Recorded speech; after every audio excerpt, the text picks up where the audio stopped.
في الاكل بتاعها.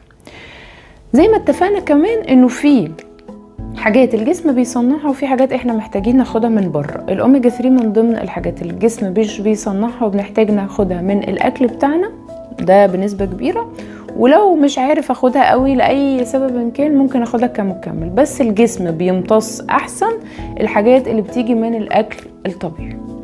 طيب كمان هي بتعمل ايه؟ بتساعد على تقليل التهابات المفاصل والتهابات الاوعية الدموية والالتهابات اللي في الجسم، فهي مهمة جدا ان انا اكون براعي ان انا اخدها في الاكل بتاعي.